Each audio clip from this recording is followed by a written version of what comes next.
well, so let's go to the next part of this here. All right, so, and God said, let there be an expanse in the midst of the waters, and let it separate the waters from the waters. And God made the expanse and separated the waters that were under the expanse from the waters that were above the expanse. And it was so, and God called the expanse heaven.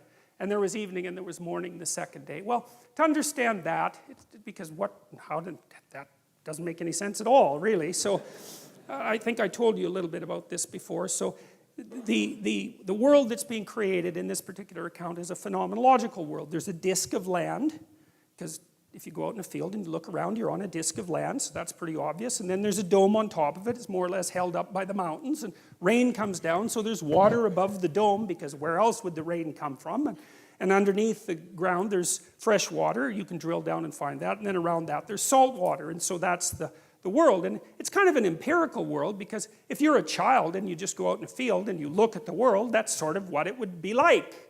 And so that's the world that's being created. And so one of the things that is worth thinking about, and this is something Carl Jung was very interested in, is that these old descriptions are half geographical and half empirical, so sort of based on observation, and half psychological. So one of the things Jung was interested in, for example, was astrology, but mostly for a psychological reason, because, you know, obviously there are stars up on the dome, and then when you look at the stars, you can imagine the shapes of the stars, and that helps you orient yourself, because as soon as you can see shapes in the stars, then you can recognize the constellations and you can orient yourself at night. But then the constellations become gods, say, and the gods turn into a drama. And the drama comes from within. It's the projection of imagination. And so when Jung was analyzing astrology, he was analyzing psychology, because he saw the astrological narrative as the projection of the human imagination onto the cosmos. And so when he was analyzing astrology, he was analyzing psychology.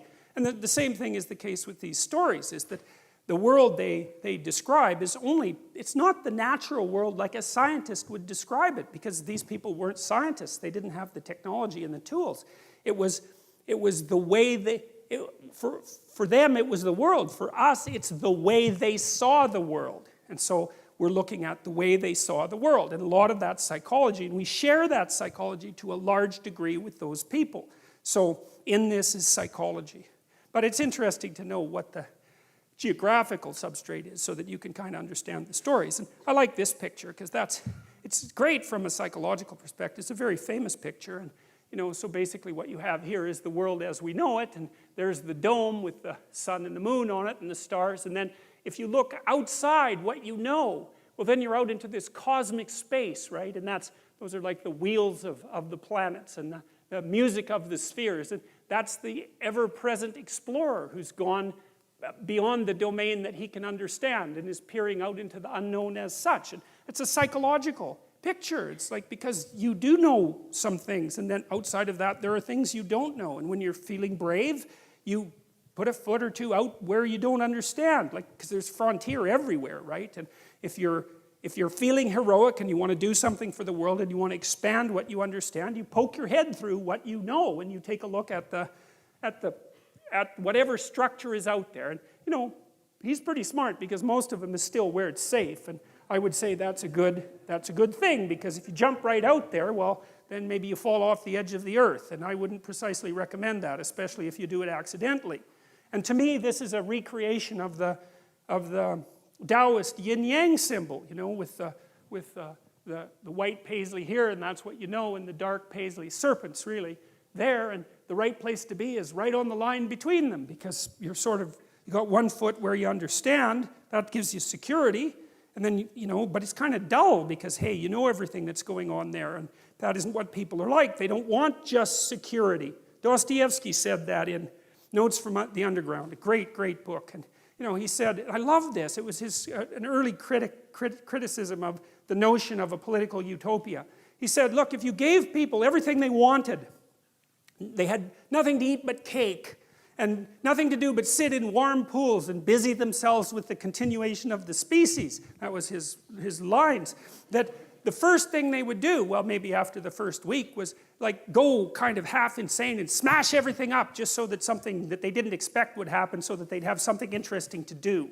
And it's so right, because you know, the utopian notion that if you just had all the material stuff you wanted, that you'd be, well, what would you be?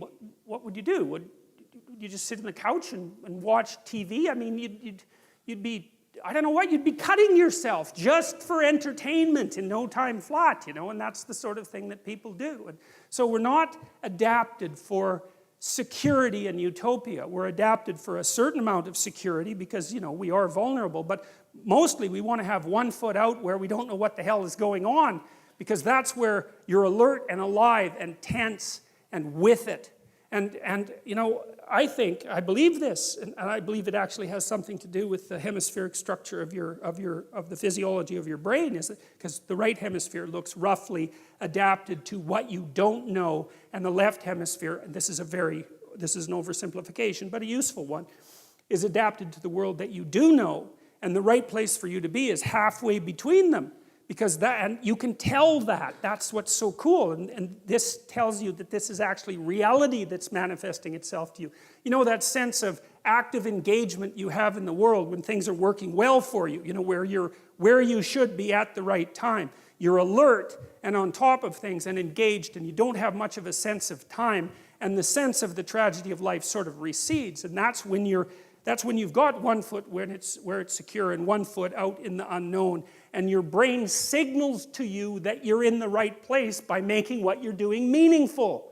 And that sense of meaning is actually a neurophysiological signal that you've got the forces of the cosmos properly balanced in your being at that moment. And that's why it feels so good.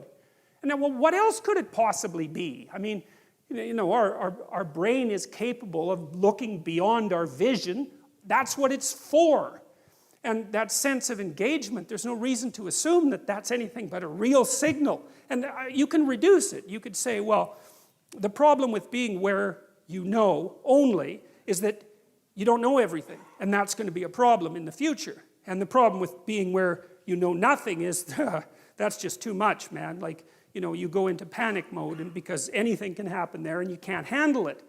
So you've got to mediate between those two things. You want to be secure enough so that your physiology isn't revving out of control, and you want to be out there in the unknown enough so that you keep updating yourself constantly. And that's the place where information flow is maximized. And you know that because that's where you are when you're having a really interesting conversation with someone, or you're gripped by a book, or you're really into a movie, or maybe something that you do as a you know, apart from your work, or maybe even in your work, you're into it. And